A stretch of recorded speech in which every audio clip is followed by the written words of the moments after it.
Untitled Podcast is a part of the Kansas Google Education Group Network and also the Mace Kansas Network. You can find more information about episodes and guests at www.untitledpc.net. Welcome to Untitled Podcast. My name is Travis True. And I'm Carol Nelson.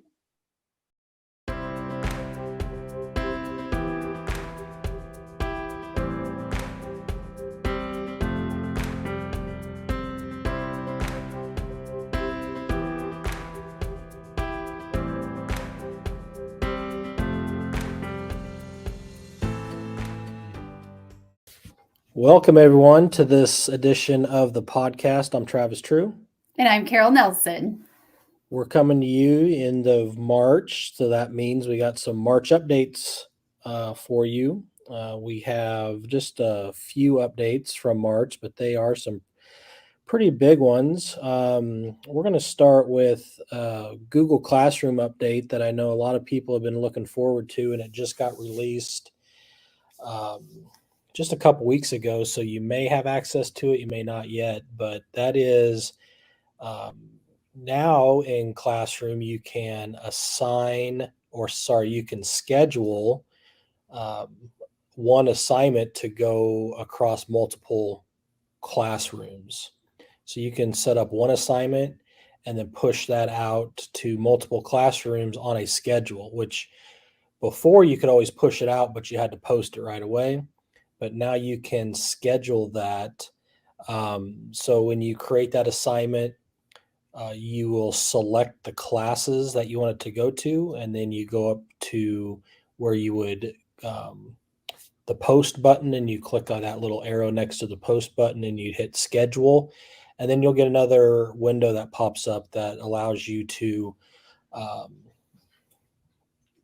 set the schedule for each class. Now, the real cool thing is you do have the option to set the schedule for one class, and if it's going to be the same, like the same time and the same due date, there's a copy button where it just copies down all of those settings, so you don't have to manually change that for every class. That's if you want the same release schedule and the same due date for each class. If you've got different scheduling, release dates, then you do have to do those manually, but now you can schedule that assignment across classrooms instead of posting it immediately. And so I know this was a setting that a lot of the teachers I work with were really anxious to get, especially at the middle and high schools where they do have multiple classrooms for their class, but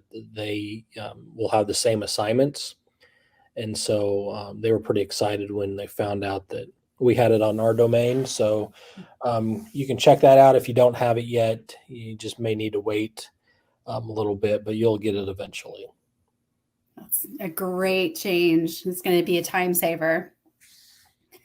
Another fun change. Now, I don't know about you, but I've done this where I've had a Google form, I've gotten the data back, and I want to put that into a presentation or something.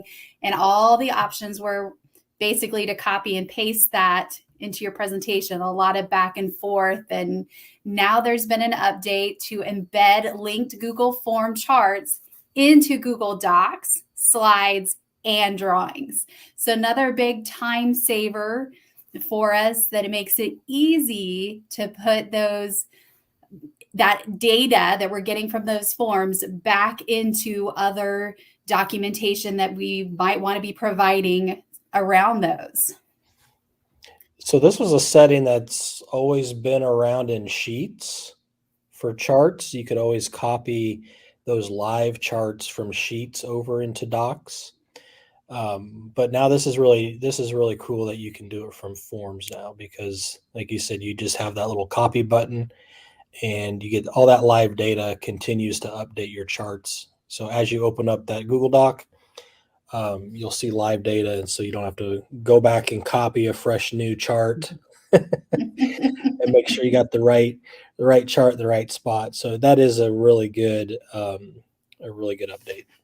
Yeah. Well, and you mentioned Google Sheets. So this next change goes with Google Sheets. You know, if 5 million cells was not enough for you, I really want to know who that wasn't enough for. That they have now changed it to 10 million cells.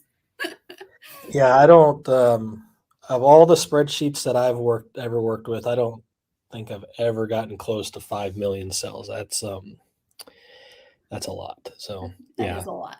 So hopefully, if you're one of those that hits that barrier frequently on Google Sheets, more power to you. That's a lot of data you're looking at, but now you can double that data, I guess, and That's right. work Have with no 10, fear. Your yeah, work cell with limit is expanded. work with 10 million cells now. The other update I have for you is an email drafts idea in Google Docs. And I thought this was really interesting when I saw this update, making it easy to collaborate in email drafts in Docs. And it kind of connects back to an update that we shared, maybe either last week or the week before, with using the @ sign as well. So it's you can mention people in the receipt fields using the @ and you can just draft that email in Google Docs. I haven't played with this, but I'm super excited because what was it, Travis? They had like canned responses for a while or something like that. And didn't that go away? Yeah, so this is part of in Google Docs under Insert, you may see a section called Building Blocks. So this is kind of part of that. And so we don't have access to the email draft templates yet, but we do have access to under Building Blocks. So it's under the Insert menu. So you click on Insert at the top, and Building Blocks is kind of in the middle of that drop-down menu. But what we have access to is something called Meeting Notes. Mm. And email drafts will be in the same place. But what's cool about the email draft template, like you said, is you can set it up and it actually looks like an email with the to box, the blind carbon box, the carbon copy box, the subject line, Mm-hmm. and you can collaborate with multiple users on that doc, and people can type in, and then you can send the email right from that document. Mm-hmm. You don't have to copy and paste it into Gmail, because it does it for you basically.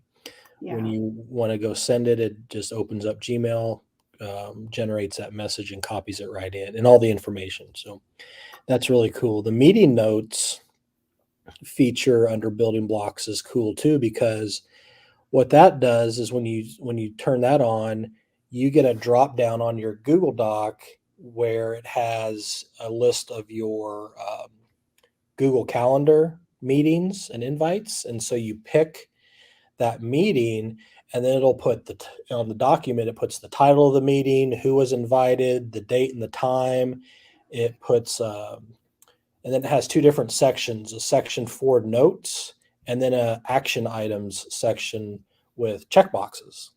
So it automatically formats that, and that's really nice. That it with one click you get all that information, and it's formatted into a document where you can keep notes, and then you can also make a list of those different action items and use those smart clips, like you mentioned, with the @ sign to assign people different tasks. And so Docs is getting really pretty smart. They're putting a lot of resources into Docs to make it a little bit more um, smarter. I guess I should say the um, collaboration is getting smarter, I Yeah. guess. Yeah, that's the point. And I mentioned canned responses. It used to be in Gmail, and that's what it made me think of. This might be I used to use that all the time. I would create, this email that I would send out multiple times, or, variations of that. This might be kind of a good replacement for that, because I think that canned responses went away. At least I haven't seen it in a long time. Yeah, I So, haven't seen it. That's one that, like you said, like you, I used to use it, and mhm. then I think like kind of during COVID, kind of quit using it, and just never came back to it. So I'd have to research to see if it's still there. Yeah. Well, and I wonder too with this, if it would be a good way for kiddos to practice emails without really, Ooh, being in Gmail, without actually even sending something. It'd be a neat way to kind of practice.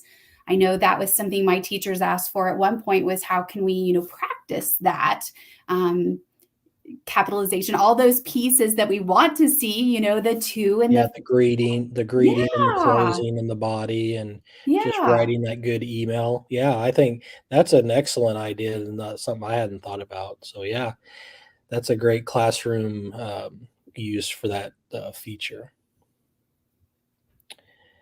Okay, the last update that we have for you is a Google Chat update. So Google Chat took the place of Google Hangouts, and Chat is kind of embedded into um, Gmail.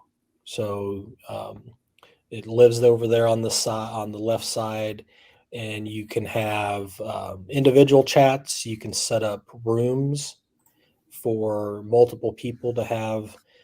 They're called spaces, and you can do a lot of different things in chat. But chat took the place of Hangouts, and so now, as of our recording date, 2 days ago, actually, Hangouts is going away. It's done. So the deadline to use classic Hangouts is now done. You can go, if you go to hangouts.google.com, you'll be forced into Google Chat. So if you were still using Hangouts, you're not using Hangouts anymore. You are using Chat now. So, and Chat's got some really, if you've ever used Slack, which is Mm, a messaging tool, a lot of companies use it over mhm, email. It works a lot like Slack does, where you can easily attach things. You can create meet links and different tag people in different messages. It's really a robust messaging feature, and on the phone, you don't have to have a separate app for chat on the phone. It's all built into the Gmail app now, which I like. mm, So Gmail on my phone, when I get a chat message, it's just right there in the Gmail app, and I don't have another app that I need to update or worry about trying to find. So mm. And so it if you're pops up nicely and in Gmail on your computer as well, those chats. And yeah. All right. So yeah, if you're still hanging on to Hangouts, you're not sorry, anymore. you're out of luck. You're using chats now, and a lot of your chats from Hangouts should have migrated over. I know mine did, and a lot of the groups became, they're called spaces now. Those Hangout groups are now spaces. So I think that's it for our updates. Do we have anything else to share for March? I think that's all of them, but we do have links to all of our things that we've talked about today to get more information. And we'll have those in the show notes. Always like to remind everybody of that. Yep. So check out the show notes, check out the website at untitledpc.net. Um, and so, yeah, till next time, that's all we got for you today. So have a good evening. Bye.